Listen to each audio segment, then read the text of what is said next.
அழகுன்னா என்னங்க? மனிதன் அழகுன்னு எப்படி சொல்றது? வெள்ளையா இருந்தாவா, கருப்பா இருந்தாவா, உயரமா இருந்தாவா, குள்ளமா இருந்தாவா, மூக்கு நீட்டா இருந்தாவா, கண்ணு உருண்டையா இருந்தாவா, குண்டா இருந்தாவா, ஒல்லியா இருந்தாவா, இல்ல சில அளவுகள் சொல்றாங்களே அப்படி இருந்தாவா? எதுதாங்க அழகு? அழகு என்பது பார்ப்பவரின் கண்ணை பொறுத்துதான் என்பது இயற்கை எப்பொழுதும் நமக்கு மீண்டும் மீண்டும் நிரூபித்துக் கொண்டுதான் இருக்கிறது. ஒரு பூங்கா கட்டிட்டு அந்த பூங்கால ஒரு ஒழுங்கு முறையோட ஒரு வரிசை முறையோட அந்த செடிகளை கொடிகளை அழகா அடுக்கி அத டிசைனா வெட்டி வச்சிட்டா அது அழகா? இல்லைங்க.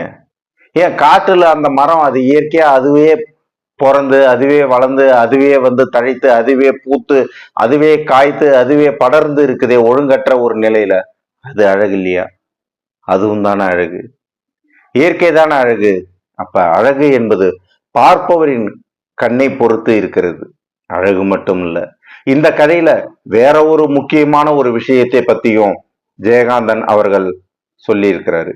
ஆமா, நாம இன்னைக்கு பார்க்க போறது சிறுகதை மன்னன் ஜெயகாந்தன் அவர்களின் சிறுகதைகளில் பேதை பருவம் என்ற சிறுகதையை தான் நாம கேட்க போறோம்.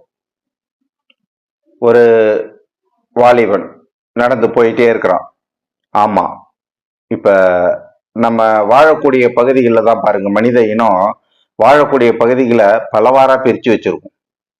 இது ஊரு, இது சேரி, அது இருளர் வாழற பகுதி, இது மலைவாழ் மக்கள் வாழற பகுதி. இப்படி மனித இனம் பாருங்க எவ்வளவு பாகுபாட்டோட தான் எந்த காலத்திலையும் வாழ்ந்து கொண்டே இருக்கிறது. இது பணக்காரர் வாழக்கூடிய மேட்டுக்குடி நிலம், அவங்களுடைய பகுதி. இத போல இவன் வெள்ளைக்காரன், இவன் கருப்பன், இப்படி பல பிரிவுகளோட தான் இந்த உலகம் இருக்கு. இப்படி 1950 காலகட்டங்களில் அந்த ஊர், அது ஒரு ஊரை தாண்டிய ஒரு உழைக்கும் மக்கள் வாழக்கூடிய ஒரு சேரி பகுதி என்று இந்த கதையில் இந்த நம்மளுடைய சிறுகதை மன்னன் அவர்கள் குறிப்பிட்டு எழுதியிருக்கிறார். அந்த பகுதியை தாண்டி ஒரு இளைஞன் போறான். அவன் ஊர் பகுதியை சார்ந்தவன். அவன் எதுக்காக அங்க போறான்? அவங்களுடைய நிலம், புதுசா வாங்கியிருக்கிற நிலத்தை பார்க்கறதுக்காக போறான். போகும்போது பார்த்தா 2 வருஷத்துக்கு பட்டணத்துக்கு படிக்க போறதுக்கு முன்னாடி இருந்த மாதிரி இப்ப இந்த ஊர் இல்ல, மாறி போயிருக்குன்றான். எங்க விஞ்ஞான வளர்ச்சி, தொழில் வளர்ச்சி, இன்னைக்குதான் நாளுக்கு ஒரு மாற்றமா இருக்கு. 50களிலும் இந்த போல ஒரு மாற்றம் நிகழ்ந்திருக்கு. இருந்தாலும் அங்க காகத்தினுடைய அந்த இயற்கையான ஒளி, பறவைகளினுடைய சத்தம், ஆற்றினுடைய சலசலப்பு, சில நேரங்கள்ல ஆறு காய்ந்தும் இருக்கும். அந்த ஆத்தங்கர ஓரமா தங்களுடைய நிலம் எங்க இருக்குன்னு தேடிக்கிட்டு போயிட்டே இருக்கிறான். போயிட்டு இருந்தா அடையாளம் கண்டுபிடிக்க முடியல. ஏதோ ஒரு அடையாள குறிப்பு சொன்னாங்க வீட்டுல. ஆனா அது புதுசா வாங்கின நிலம், அவன் 2 வருஷமா ஊர்ல வேற இல்ல. அதனால அவனால அங்க கண்டுபிடிக்க முடியல. இப்ப அந்த பக்கமா ஒரு பொண்ணு வந்துகிட்டே இருக்கிறா. அந்த பகுதியை சார்ந்த ஒரு பொண்ணு, ஒரு வயசு 12 இருக்கும். ஆனா பார்த்தா 12ன்னு சொல்ல முடியாது, 14 15 வயசு இருக்கும். நல்ல ஒரு இறுக்கமான ஒரு சட்டை போட்டுக்கிட்டு, கிழிஞ்ச ஒரு பாவாடை போட்டுக்கிட்டு, மூக்குல ஒரு ஓலை, காதுல ஒரு குச்சி சொருகிட்டு இருக்கிறா. இருந்தா என்ன, கருப்பா இருக்கிறா. கருப்பா இருந்தா என்ன, கையில சாணி. இருந்தா என்ன, தலையில சாணி கூட. இருந்தா என்ன, அவ அழகா இருக்கிறா, தேவதை மாதிரி இருக்கிறா. இவன் இந்த பட்டணத்துல படிக்க போன இடத்துல பார்த்த பொண்ணுங்களாம் பவுடர் பூசிக்கிட்டு, தன்னை செயற்கையா ஒரு அலங்காரம் பண்ணிக்கிட்டு, செயற்கையான ஒரு சிரிப்போட, செயற்கையான ஒரு துணியோட இப்படிதான் இருந்தாங்க. ஏன் இந்த கருத்த மேனியா இருந்தான்னு, அவ முகவாட்டம் இருக்கே, அவ சிரிப்பு இருக்கே, அவ நட இருக்கே, அவ மேல இருந்து வர அந்த சந்தன வாசம் இல்ல, சாணி வாசம் இருக்கு. இது அழகு இல்லையா? அழகுதானே. அந்த அழக இந்த பையன் ரசிச்சுக்கிட்டே இருக்கிறான். நின்னு கண் கொட்டாம அந்த பொண்ணை பார்த்துக்கிட்டே இருக்கிறான்.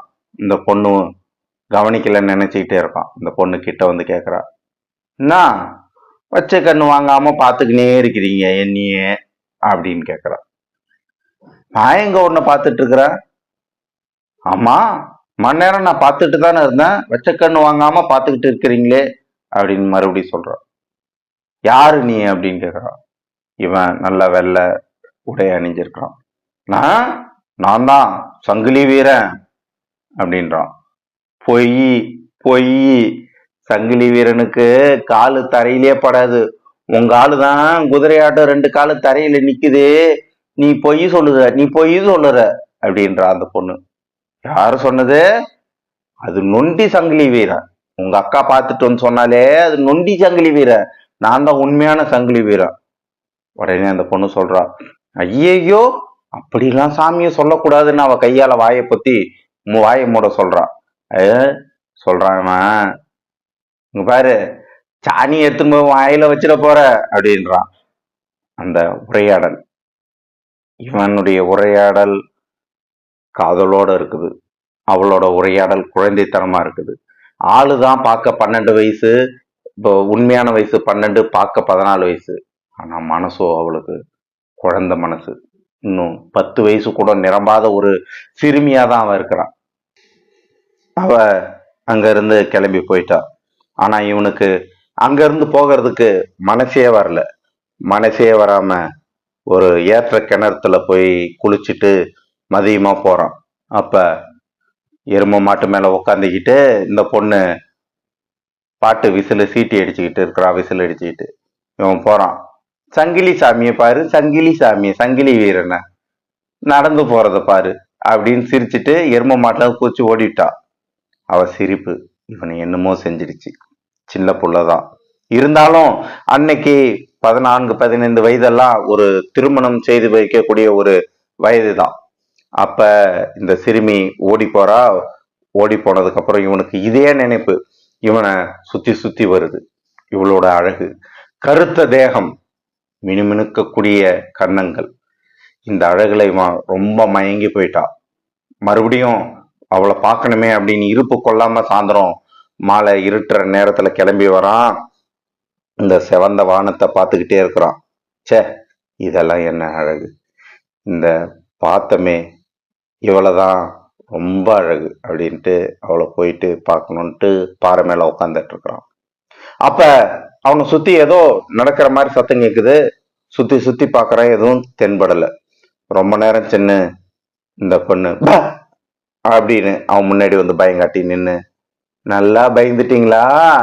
நீங்க மட்டும் சங்கிலி வீரன் சொல்லி என்ன பயங்காட்டலாமா? நான் பயங்காட்டிட்டல்லன்றா.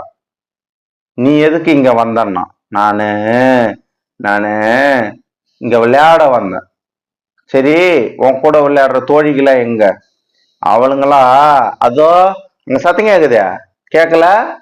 அங்கதான் கல்யாணம் ஊர்வலம், அதை தான் பார்க்க போயிருக்கிறாங்க. அப்படியா? அப்ப என் கூட விளையாட வரியா? ஆசையை பாரு, உங்க கூட விளையாடணுமா அப்படின்றான். இந்த பொண்ணை பார்த்து சொல்றான், நீ ரொம்ப அழகா இருக்கிறான்றான். என்னது, நான் அழகா இருக்கிறேன்? நீங்க தான் அழகா இருக்கிறீங்க. உங்க பேர் என்ன அப்படின்றான். என் பேரு ராசான்றான். அதான் ராசா மாதிரி அழகா இருக்கிறீங்க. எந்த ஊருக்கு ராசா?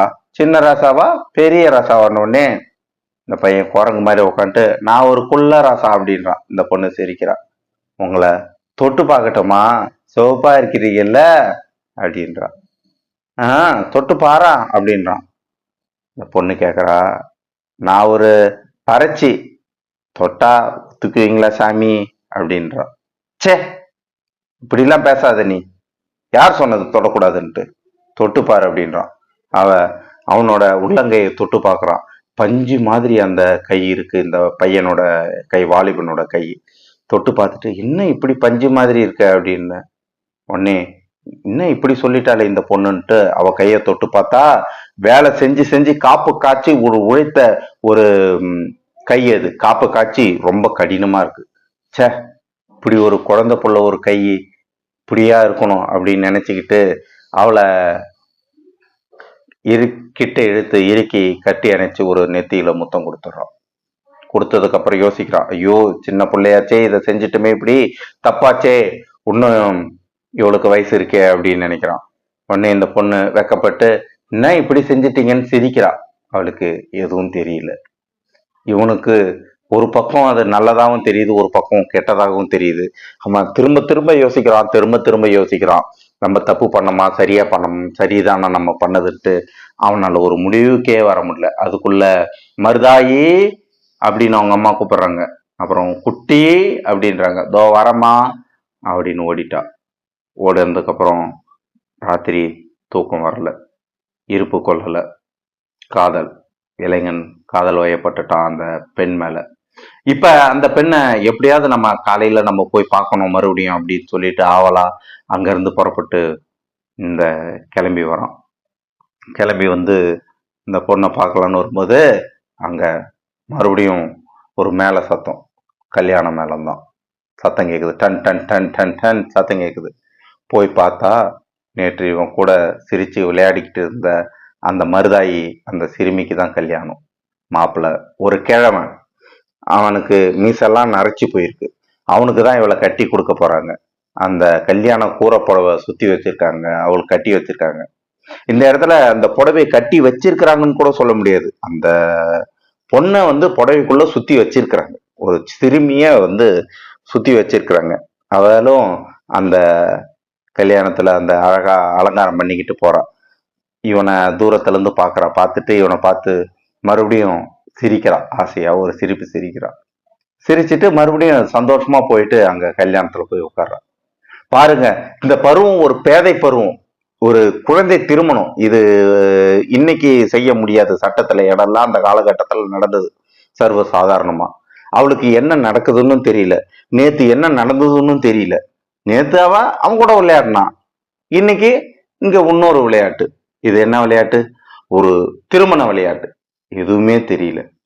பேதை, அப்பாவி ஒரு பேதை பெண்ணா இருக்கிறா, ஒரு குழந்தையா இருக்கிறா. சே, இப்படி ஒரு குழந்தைக்கு ஒரு கல்யாணம் பண்ணி வைக்கிறாங்களே அப்படின்ற மன வேதனையோட அவன் அங்க இருந்து கிளம்பிடுறான். இது நடந்து இவ்வளவு நாள் ஆனாலும் அந்த ராஜா இதை அவனால மறக்கவே முடியல. அவன் மேல வந்த முதல் காதல், சிறுமியா இருந்தாலும் அவள் மேல ஒரு முதல் காதல் வந்தது.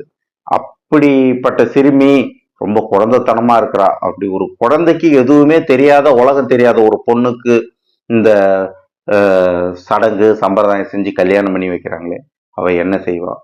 அவன் மனசு இன்னும் அந்த காதலை நினைச்சோம், அவளுடைய குழந்தைத்தனத்தை நினைச்சோம் கஷ்டப்பட்டுக்கிட்டு வருத்தப்பட்டுக்கிட்டு தான் இருக்கு.